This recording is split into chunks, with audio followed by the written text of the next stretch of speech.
Assalamu alaikum wa rahmatullahi wa barakatuh.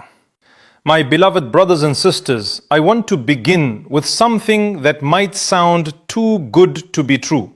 But I want you to stay with me because everything I'm about to say comes directly from the Quran, directly from the Sunnah, and directly from the lives of people who tested these words in the most extreme circumstances imaginable and found them completely, absolutely, miraculously true.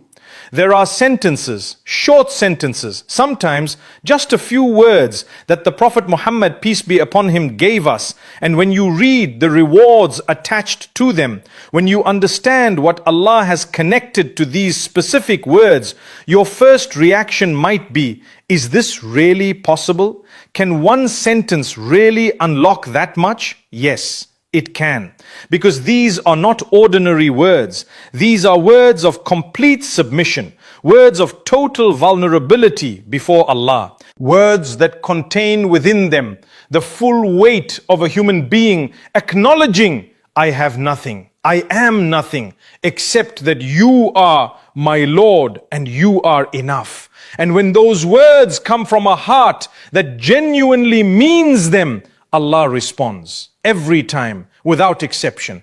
Today, I want to give you 4 of these. 4 dhikr, 4 phrases of remembrance that the Prophet taught us in moments of the greatest crisis. And I want to show you through the lives of the Prophets and the companions what these words produced when they were said with meaning. Part 1. Hasbunallahu wa ni'mal wakil. Allah is sufficient for us and He is the best disposer of affairs. My brothers and sisters, this phrase has a history that should make every person who hears it fall in love with it. The last words of Ibrahim alayhi salam, as he was being thrown into the largest fire anyone had ever seen. Think about that scene. He is stripped of his dignity. He is surrounded by a crowd that is jeering, mocking, and celebrating. He looks around in every direction, and there is not a single face of sympathy, not one person in that entire crowd who quietly supports him. No secret friend, no hidden ally. Every face is against him, and he is mid-air, being hurled toward fire, and his last words, the words that might be the final thing he ever says, are Hasbi Allahu wa ni'mal wakil. Allah is sufficient for me and He is the best disposer of affairs. Subhanallah. In that moment, he was not calling for rescue. He was not negotiating. He was not even asking for the fire to be extinguished. He was making a declaration of complete, unshakable, absolute trust. Whatever happens, Allah is enough. His planning is better than mine. His disposition of my affairs is the best. And the angels rushed to him. Jibreel alayhi salam came. Do you need help? And Ibrahim said, from you? No. From the one who sent you? That is a different matter. And then Allah commanded the fire, Ya naru kuni bardan wa salaman ala Ibrahim. O fire, be cool and safe for Ibrahim. The fire, a thing created to burn, received the command of its creator and became a garden of peace for the friend of God. And then, centuries later, the same words were spoken again after the battle of Uhud. The Muslims are bleeding, they are burying their dead, and the hypocrites come smelling blood and say, an even larger army is coming for you, be afraid. And the companions, tired, wounded, grieving, responded with the same phrase Ibrahim had used. Allah increased their faith. And Allah says in the Quran, they returned with the favor of Allah and His bounty, no harm touched them. Imam Malik, one of the great scholars of this ummah, had this phrase engraved on his ring. Someone asked him why. He said, because of what immediately follows it in the Quran. Favor, bounty, no harm. Every single time this phrase appears in the Quran, what follows it is miracle after miracle. Say it, mean it. especially when the fire is close. Hasbunallahu wa ni'mal wakil. لا إله إلا أنت سبحانك إني كنت من الظالمين. There is no God but you. How perfect are you? Indeed, I have been the wrongdoer. This is the dua of Yunus alayhi salam. The Prophet Yunus, swallowed by a whale, in the darkness of the ocean, in the darkness of the night, in the darkness of the belly of a whale, 3 layers of darkness, surrounded, alone, no way out that any human mind could devise, no exit strategy, no plan, no resource, nothing. And what did he do? He said, La ilaha illa anta subhanaka inni kuntu min al-zalimin. There is no God but you. Complete acknowledgement of who is in charge. How perfect are you? Praise in the middle of crisis. No complaints. Praise. And then, I have been the wrongdoer. Complete, honest, humble self-accountability, no excuses, no justifications, no blaming the circumstance, just I was wrong. You are perfect. You are the only God. I have no one except you. And the Prophet Muhammad, peace be upon him, said about this dua, and this is one of the most powerful narrations in all of Islam, no Muslim says this dua in any matter except that Allah will answer him. No Muslim. Any matter, Allah will answer. That is not a conditional guarantee. That is an absolute promise from the Prophet, peace be upon him. Whoever says this dua genuinely from a place of real submission, real acknowledgement of their own shortcomings, real recognition of Allah's perfection, Allah responds. And look at the structure of the dua. It begins with the shahada, the foundation of faith. It includes praise, subhanaka. It includes honest self-reflection. I was among the wrongdoers. It is the complete package of a servant acknowledging who Allah is and who they are in relation to Him. This is the dua for the moments when you are in the whale, when the darkness is on every side, when there is no visible exit, when you have perhaps contributed to the situation you are in, when you need Allah to do what no human being possibly can, say it. From the belly of whatever whale you are in right now, La ilaha illa anta subhanaka inni kuntu min al-zalimin. Part 3. Ya Hayyu Ya Qayyum bi rahmatika astaghith. O ever living, O ever sustaining, in your mercy I seek help. This dua contains 2 of the greatest names of Allah. Al-Hayy, the ever living, the one who has no beginning and no end, who never sleeps, never becomes tired, never weakens, the one whose life is not dependent on anything outside of himself.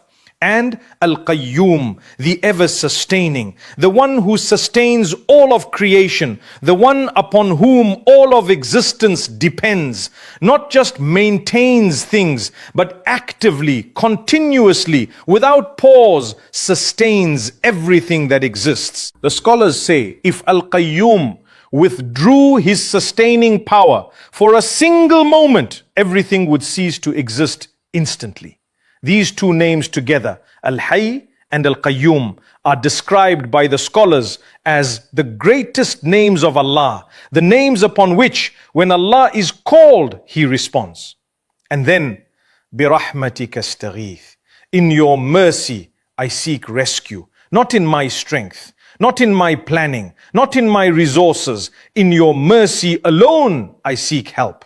The Prophet, peace be upon him, instructed us, particularly in the morning and evening, particularly in moments of distress, to say, Ya Hayyu Ya Qayyum, bi rahmatika astaghith, aslih li sha'ni kullahu, wa la takilni ila nafsi tarfata ayn. O ever living, O ever sustaining, in your mercy I seek help. Rectify all of my affairs for me, and do not leave me to myself, even for the blink of an eye. Do not leave me to myself, even for the blink of an eye. My brothers and sisters, this is the deepest acknowledgement a human being can make. That without Allah, for even the duration of a blink, we are lost. our hearts can turn, our judgment can fail, our strength can evaporate. We need Him every single moment, continuously, without pause. And when you call on Al-Hayy and Al-Qayyum, the ever-living, the ever-sustaining, you are calling on the one who has everything you need, the one whose resources have no limit, the one who is never too busy, never too tired, never unavailable. Say these names with full awareness. Let the meaning of Al-Hayy and Al-Qayyum land in your chest, and then ask in His mercy, not in your deservingness, because His mercy is always greater than our deservingness. Ya Hayyu Ya Qayyum birahmatika astaghith. Part 4. Hasbunallahu wa tawakkaltu ala Allah, and the dua of Aisha.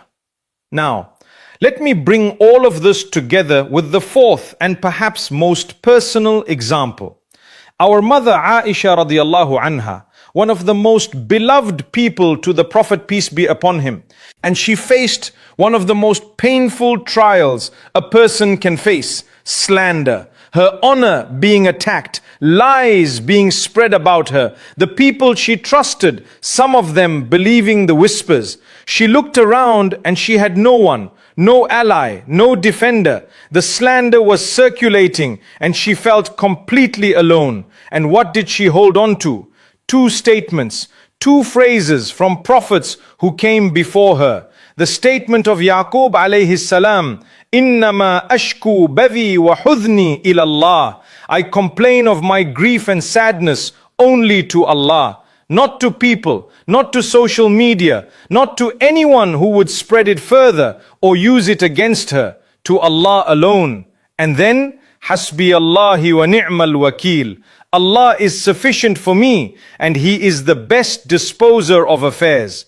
In the moment of her greatest vulnerability, when the people who should have defended her were silent or complicit, when she had nowhere to turn, she turned to these words. And then Allah revealed from above the seven heavens, revelation in the Quran, declaring her innocence in words that will be recited until the last day. Her honor, not restored by a court case or a social media campaign, restored by the one she trusted. My brothers and sisters, this is what these dhikr do. They connect you to the one who controls all outcomes. They bypass the closed doors of people and the limitations of human power. They go directly to the source of all power.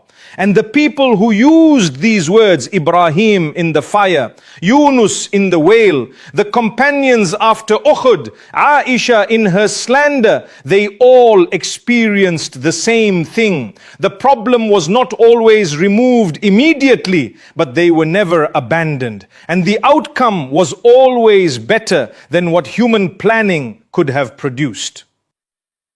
Part 5. How to say these dhikr and what to expect. Now, let me be practical, because knowing these four dhikr is one thing, using them properly is another.